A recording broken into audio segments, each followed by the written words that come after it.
ce n'est pas la première fois. Je crois que vous participez donc au Forum de l'Action internationale des collectivités. Pouvez-vous nous expliquer ce que vous venez y chercher ? Eh bien, nous sommes ici en fait pour rencontrer les acteurs qui interviennent dans le domaine de l'eau à l'international. En priorité, bien sûr, puisque c'est l'objectif même de cet événement, les collectivités.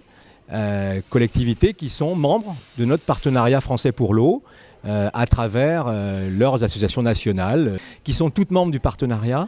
Et ces associations et leurs membres, collectivités, agissent pour beaucoup dans le domaine de l'eau à l'international. Et ça, c'est une bonne nouvelle.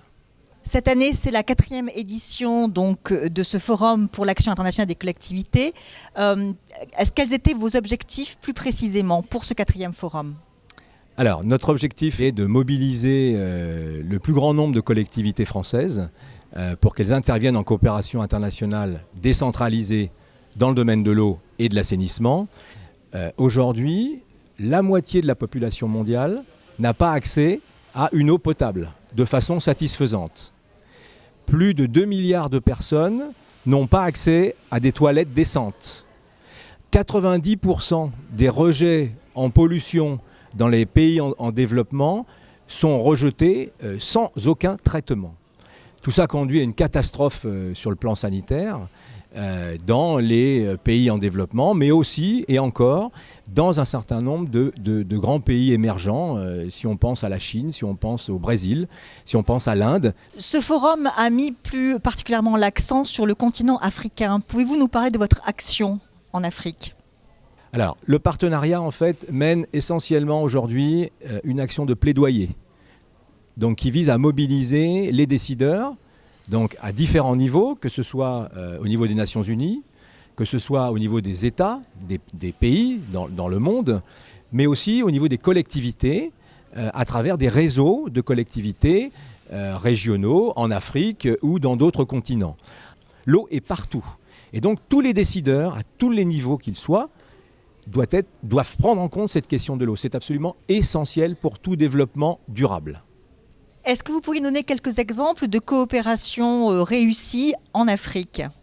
Dans un certain nombre de zones rurales, au Mali par exemple, la question de l'accès à l'eau était encore très loin d'être réglée. L'objectif, c'est de mobiliser l'État malien, de mobiliser les collectivités maliennes et les autres acteurs maliens, et de mettre en relation, et ça c'est notre travail, de mettre en relation avec tous ces décideurs finalement, les décideurs français. Comme vous le savez, ces collectivités locales sur le continent africain, puisque nous parlions de celui-là, sont en général très peu argentées et n'ont absolument pas les moyens ni les budgets nécessaires pour faire les investissements nécessaires en matière d'eau et d'assainissement.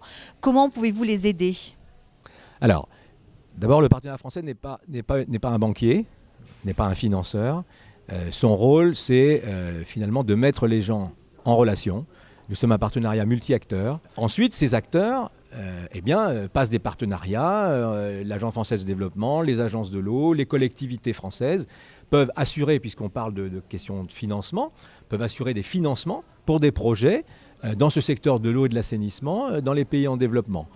Alors, il se trouve que le domaine de l'eau est bien loti en France, puisqu'il y a une loi qui a été publiée en 2005, qui était une proposition de loi déposée par 2 parlementaires, M. Jacques Oudin et M. André Santini, et que cette loi permet aux collectivités de notre pays et aux agences de l'eau d'apporter des financements pour des projets dans les pays en développement, dans le secteur de l'eau et de l'assainissement. Donc ça, on a un outil en fait très important, qui est utilisé déjà de façon importante, qui pourrait être utilisé encore beaucoup plus.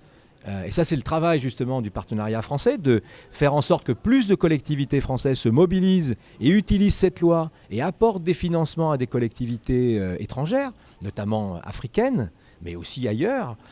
Ça, c'est notre travail. Et là, il y a un véritable, on va dire un trésor, mais il y a de l'argent pour aider à des projets qui sont bâtis localement dans les pays en développement.